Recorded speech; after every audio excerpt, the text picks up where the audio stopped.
ورضي الله عن خليفته على الإطلاق مظهر كتمه من مقامه حرازمي. وبعد، ساداتي سيداتي أصحاب الصمود والمعالي، فخامة الحاضرين والحاضرات، السلام عليكم ورحمة الله تعالى وبركاته. bandiraɓe caggal yettude allah e julde nelaɗo allah sallllahu alayhi wa sallam, eɗen ñaago allah subhanahu wa ta'ala nde ɓeydata weluyo mum e ceerno men Cheikh Tidiane, o ɓeyda gueɗal e annoore e lollede, o ɓeyda ɗum e lollinɗo Fuuta e fuutankagal alhaji Omar ibnu Saïd radiallahu taala anhu, o ɓeyda ɗum e dendagal moƴƴuɓe leñol nelaɗo allah sallllahu alayhi wa sallam, wuurɓe e mayɓe kala. sonno wonano yamirore min kanani haalde, kono janguinɓe ɓe janguɓe ɓe anduɓe ko selli e jangde ko ɓe mbi gollude yamirore ɓuuri hewde ɓuural e baraji e netade so tawi neɗɗo yamirama.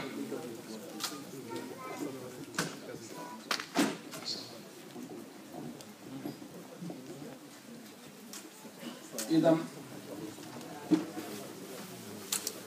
so wona ɗum tato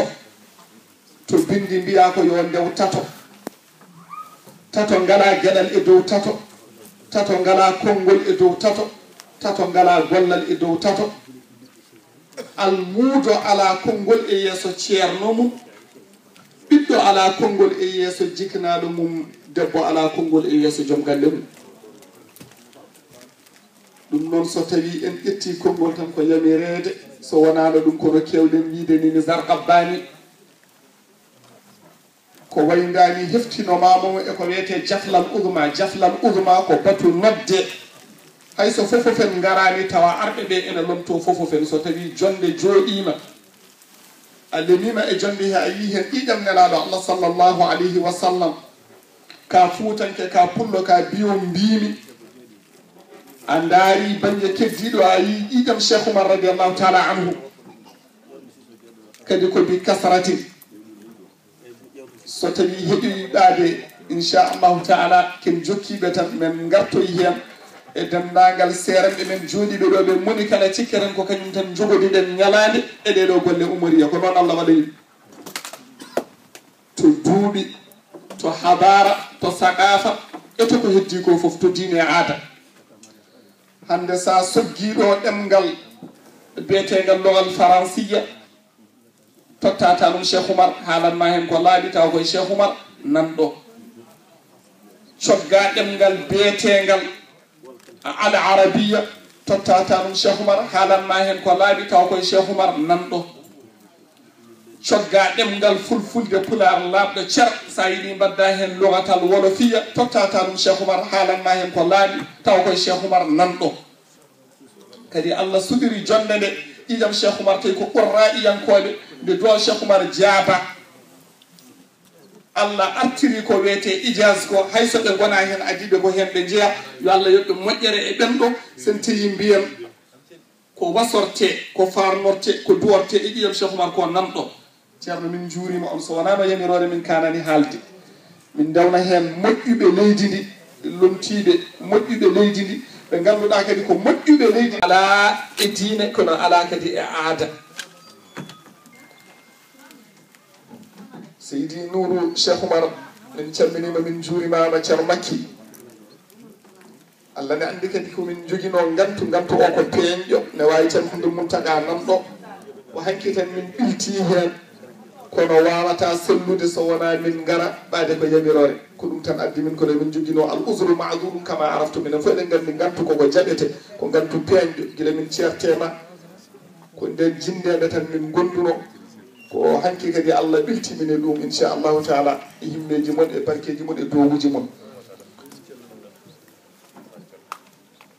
eɗen mbiya tan sen mbitaniraɓe nulaɗo allah sallllahu alayhi wa sallam,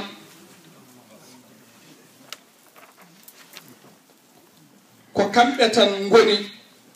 jogiiɓe yettode nuraɗo allah sallllahu alayhi wa sallam, nde wonno kala neɗɗo so debbo so gorko mo jibinɗa o kay o jogoto tan ko yettode baab makko so wona taaniraɓe nulaɗo Allah sallallahu alaihi wasallam ɓen tan gardata jokkoro e nulaɗo Allah dewol ngara jogo yettode nulaɗo Allah sallallahu alaihi wasallam banuna banu abna'ina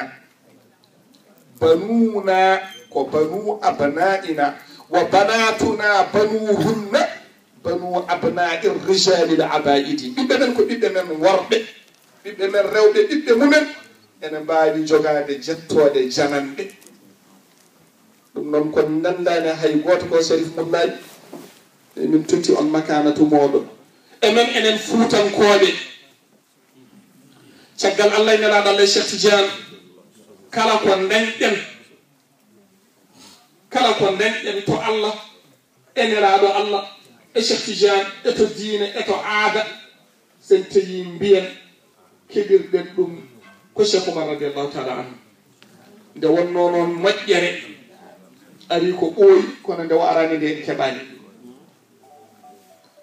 mbimi moƴƴere e diine moƴƴere e aada ari ko ɓooyi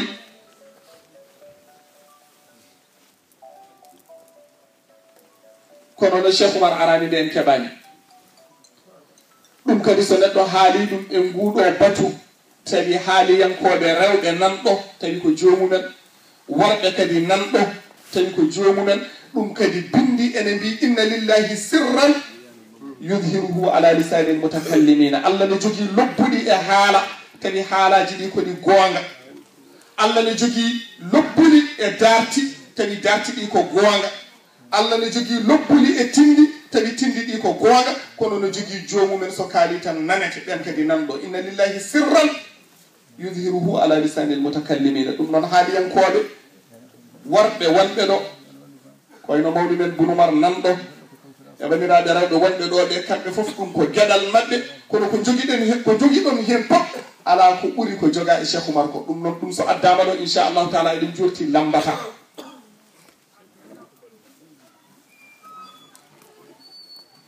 nelaɗo Allah sallallahu alayhi wa sallam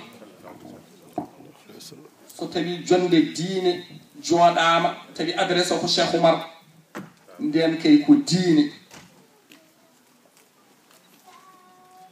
sa ƴeewi aduna o leyɗele temedde ɗiɗi e leyɗele nayyi tawi ko joguiɗe darapoji ñamoje kalis gandaɗe hen ne jaɓa tawi luuraka leyɗele temedde ɗiɗi e leyɗele ɗiɗi gorko jibine ko ɓaleejo ko pullo ko fuutanke janngane hay nokku so wona e fuuta ɗanno jaɓe e leyɗele temedere e capanɗe joyi on ala e nguru ɓalew so wonade Cheikh Oumar ari kanko goto woni gorko pullo ɓaleejo fuutanke ɗanniɗo ɗanngal wayni cuuɗi mumen e ñande yettoyi ende arti duuɓi nogas jaɓa e leyɗele temedere sappo e joyi kono leyɗele temedere e capanɗe joyi ne gandi holi kanko sa namdama holi on ko Cheikh Oumar moƴƴere ɓooyi gueɗal ɓooyi lollede ɓooyi kono enen ko keɓɗen hen ko ndew arani nde en keɓani ɗum waɗi Jaay Bunumar nde haalata ɗum nde wi ndew yeehi nde o yi fof to gandal o yi fof to ɗanngal o yi fof to aada o yi fof to gueɗal o yi fof e teddugal kono ndew arti nde holko artiri bi awradi qutbil arifina wa asriha atayta biha naf'an li kulli alqaba'ili so wonko wonno ko ɓuri oɗo tijani tan Cheikh Oumar addan nde wonno neɗɗo ko jogui gueɗal ko pop kam omo wawi wiide o yeehi Makka o andama o julni o jaɓama o julni o rewama kono o salmini o wiyama nawor ala komin jiiɗi so wona ƴiƴam amen yo jillodir e ƴiƴam maɗa ko Oumar Boun Saïd tan dañi ɗum la gayr waktuji capanɗe joyi e joyi ene hawra mujibu ɗi o juuli ɗon mo sakkiti julde ɗon o ko subaka nde ɗe jeddodiri andude holi kanko nde wonno ko kañum walla wona tawra ko suwa almami o wiiɓe o mo gardinmi so ɗon jiɗi andude holi kañum so salmini kuccanemo ɓe mbaɗi no anduɓe mbaɗata ni so cikkitima hunde jalgi borade ɗum gandal ɓe tawi o ala memade kono Allah ne suɗiri gandal ngal needi e ittude gueɗal Cheikh Oumar jirota kala ɗo ari o faɗata ko Allah feññinam nden ɓe jeeɗi ko kanko woni Oumar bun Saïd o itti ɓi ko debbo o roki Cheikh Oumar o zurriyatuha baqiyatun on nana ɓeɗi segu anduɓe ɗum ɓurɓe humpitade ɗum nan ɗon jooɗi taniraɓe Cheikh Oumar radiallahu taala anu o zurriyatuha baqiya ɓiɓɓe makko ne keddi tawi ko tal jettete koye ɗiɗam Cheikh Oumar jeeya idan ɗum ko nubza tan cenɗa ha seydani min calminima min keeɓi noddadu maɗa yo Allah yo moƴƴere nde wonno innal qarina bil muqarini muqtadi neɗɗo joom defte en ni mbi ko wa hal yandahu fil ina'i illa bima hawahu septata e gendo kaalel so wona ko leppuno hen kadi ne wondinade wondunoɓe e mawɓe ɓe walla jabde ɓe mawɓe ɓe jibini walla mbaɗi walla jamiri walla neri walla lomtini ko hen tan moƴƴere dañato hoto neɗɗo juum ɗum hoto neɗɗo juum fatashabbahu in lam takunu mithlahum inna tashabuha bilkirami falahu gandowo wi ko nandidino ɗe waade noɓe mbayni kamɓe moƴƴuɓe ɓe nandidino ɗe nde wonno nandidinade ne adda waade won mbiɓe ko hadis won mbiɓe ko hikma inna takhalluqa yaati badaha khuluqu walla badahu khuluqu nandikinade walla jikkikinade ene adda wonde ɗum noon so oɗo jafla noddama tawi ko ɗiɗon Cheikh Oumar radiallahu taala anhu noddi en ene wallitira en ko wonno emen hoto hiɗɗu yo hesɗan ñande foof ɗum kadi ganden ɗum ko balleteɗen ɗo ko ɓuuri hen mawnude ko maruf wona eɓe ngara haɓe gande ala ɓe gandaɓe ɓe gasi wona eɓe ngara haɓe daña ala ɓe dañi ɓe gasni wona eɓe ngara haɓe lolla ala ɗo ɓe iwi ɗo kala iwɗo ɗon lollat hayso yiɗa ɓe ngari ko so ɓe mbawa wadde ko taani ɓe wanno ko ɓaade on zaman ɓenni kono won zaman garɗo ko Cheikh Oumar hawruno e ummade waynade wuro mahdiyu ko Cheikh Oumar hawruno ha ñande naati dagambere ismun lil mahalli wa jaruha umarun kamɓe koɓe kawri e marché noir ko ɓe mbasa bonnude ɗum woni maruf wadde feere yo julɓe gandodir so julɓe gandodiri joddima kuccodiri konngol ittama rokkama to on yo haal tawi koye saqafa e hadara to pinal e aada holko dañoto ɗon ma'aruf ngara moƴƴuɓe ɓeɗo kufma nde wonno neɗɗo so rokkima ta noon ala ko heddanma ceerno dokkuɗo ta ala ko heddanma neɗɗo wawa hokkude ko ɓuuri waktu sabu fal waktu in fata falan yauda li annaha tamurru kassahabi yarsuduha ila l ulul albabi so neɗɗo rokkima tan ko foti no heɗanadema ena aawa ko wiyete ma'aruf ceerno min calminima are hadara ma so tawi Cheikh Oumar jooɗima zuriye can hamme baba ari 1864 wonno Cheikh Oumar wirni 1870 tan hamme baba hoɗi aduna ɗum woni 1870 tarih kadim tan haaltata hoore mum kono ko 1870 ko Ceerno Ndiaye Bono Oumar radiallahu taala anhu 1872 Ceerno hamme baba yi aduna 1870 Ceerno Ndiaye babaɓe yi aduna ɗum woni komi jiiɗo watan ciftormi ɗum inchallahu taala ceerno diacel baba eɗen nanɗo moƴƴi fuuri fof nanɗo ko ni haali so tawi tata Cheikh Oumar noddi haali ko Fuuta nooto yimɓe noon hoto kul kewani kono yo kul kawrani kadi kala ko joguiɗen en mbawa dañde mo massiru mo Fuuta ene dañira gueɗal mo Fuutankagal ne hokkire respect mo Fuutanke ene daro totte gueɗal mum tawa waɗani mo massir addani Cheikh Oumar waɗi ɗum référence kala ko joguiɗa walla ko dañɗa walla ko mbaɗɗa walla ko dokkaɗa walla ko jiiɗa walla ko nanɗa sa waɗani Cheikh Oumar yesma goɗɗo so ari tettan nawa ɗum waɗi kala ko ɗo garɗa sa addani Cheikh Oumar tan ko gadduɗa kone wawi labbuɗɗo ɗum ƴeew emen ɗo koɗɗen pop eɓe kodduɗen pop gareten tan ɓe jaɓa en ɓe jaɓana en ko mbiyen ken taraɓe Cheikh Oumar ɗum noon on maaluf moɓe gari awde emen wonde yo yimɓe gowodir tinnoɗen e ɗum tinnoɗen e ɗum maaluf dañete koye ɗiɗo jalsaji nde wonno ñalɗi ko ɗiɗi tan rijalullah fi ayamillah worɓe allah ɗe so pini ndawata tan koye ñalɗi allah ene gollana allah ene nodda faade diine allah ene nollira nelal nulaɗo allah ene jangguina sunna nelaɗo allah sallah sallam rijalullah fi ayamillah rijalu dunya fi idan ko noon tan jokkirta sa ummima toon a fayi to ceerno Mamadou Diallo duworteɗo Ahmad amna Abdallahi on ko on tan o adi rokkude ijaz mutlaq ndew natti leydi ndi ja Cheikh Oumar gadano ko on rokki alhaji Abdallahi woni bamum Mouhamadou Amina woni bamum Mawlana alhaji Ibrahim ɗum nelaɗi sa ummima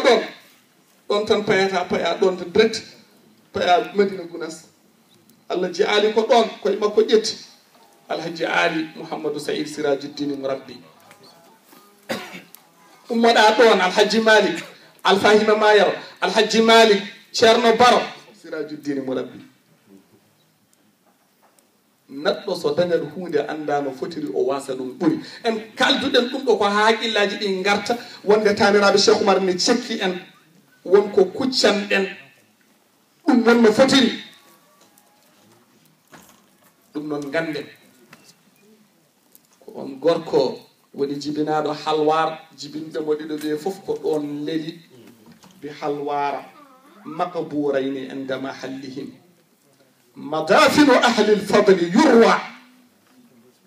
moƴƴuɓe ɗiɗo jibinɓe moƴƴo duworteɗe e leyɗele o ko ɗon leeli fergone yaray ujunere temeɗɗe ɗiɗi e sappo o yi aduna ɓe mbi ala ko ujunere temeɗɗe ɗiɗi e sappo e ɗiɗi haji bachar walla bouchra o noon ne suɓa nde wonno bouchra ko ramdou Cheikh Oumar jimoɓe rima hunde gandi bouchra no haaldi ɗum ni heewi ɗo wandi fi hunde o gasnata no hasba ɗum rokkamo bouchra saɗa janggi safina aɗa andi ramdou bouchra mi suusa haalde ɗum ɗo taniraɓe Cheikh Oumar nane cekkimi ene jogui hen ko ganduɗa ɗum hande wona domaine am nomi wirnoɓe kam mi mogginoɗo woɗɗi mi wona e werlade kam cetta mo joguimo kon hande ɓen ɗo bouchra ko ramdou Cheikh Oumar o yalti aduna fergo nelaɗo Allah sallah sallam ne yaara ujunere e temedde ɗiɗi e capanɗe jeetati duuɓi ɗi ko capanɗe jeeɗiɗi ɗum ɓuuri hawrede e ndal mu'arrikhin oɗo Cheikh Oumar radiallahu taala anhu pour ganda tan no fotiri ka africain ka sénégalais mauritanie mali ka ɓalejo tan Cheikh Oumar jibina ko fergone yaara ujunere e temedde ɗiɗi e sappo jahato Cheikh Tidiane jibina ko fergone yaara ujunere e temedere e capanɗe joyyi yalti aduna fergone nelaɗo Allah sallah sallam ne yaara ujunere e temedde ɗiɗi e capantati on duuɓi mum ko capanɗe jeetati itta sappo ɗi mbatta hen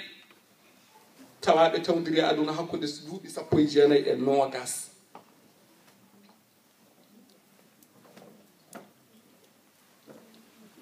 hakkude sappo e ɗiɗi e nogas Cheikh Oumar radiallahu taala anhu ama hannin Cheikh Oumar ko duuɓi makko ne jaara e duuɓi capanɗe joyyi e duuɓi jeetati o ƴettiri silama diine duuɓi sappo e ɗiɗi o waɗi hen ñande o ƴetti ñande o lelni yabbuna aman zamana qitalihi wamma Cheikh Tidiane radiallahu taala anhu duuɓi capanɗe joyyi e duuɓi jeegom heɓri ɗariqatal ahmadiya lazim meho mo alda e haylala o wirti ɗum duuɓi nayyi fergo dañi ujunere e temedde ɗiɗi mulu Cheikh Oumar wattana hen Cheikh Tidiane radiallahu taala anhu wattana hen haylala woni lazim o timmi won mayɓe ɓe ganduɗa nde mayata nde ene birda lawol ngol tawi lawol ngol on saaha haylala arani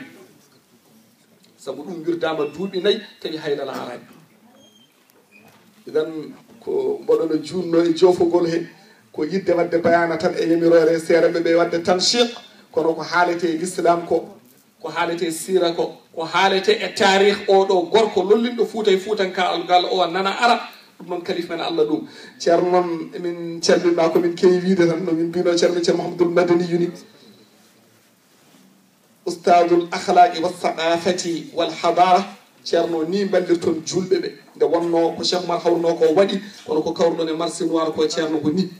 yo yimɓe ɓe dañbo maaruf yo maaluf daño fuutankoɓe gowodira ganda won ko jogui caggal ɗum badda ta'awanu alal birri wa taqwa wa amma so tawi ko darde hunde anduɓe on ɓe walla anduɓe on ɓe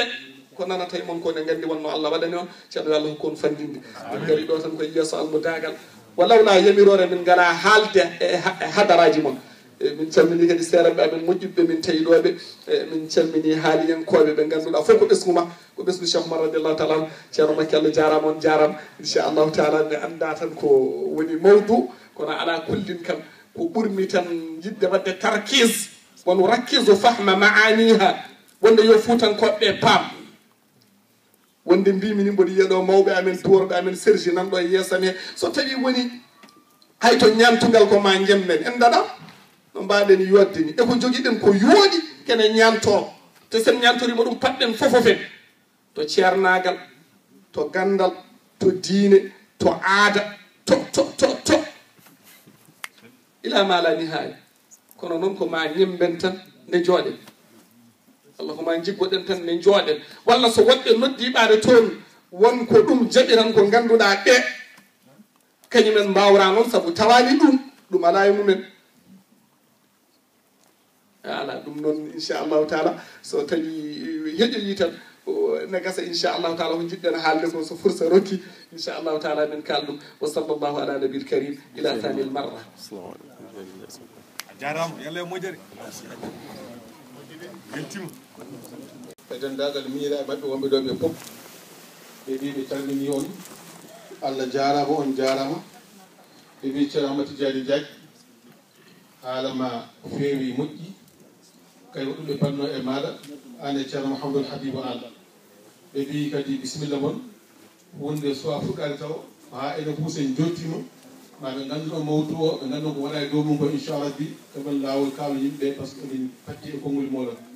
e nder hen kam mbiɗe profité mi salmine ceerno noon ɗo jooɗi ceerno amen minen fof minen ceerno Ahmad Tidiani Diagne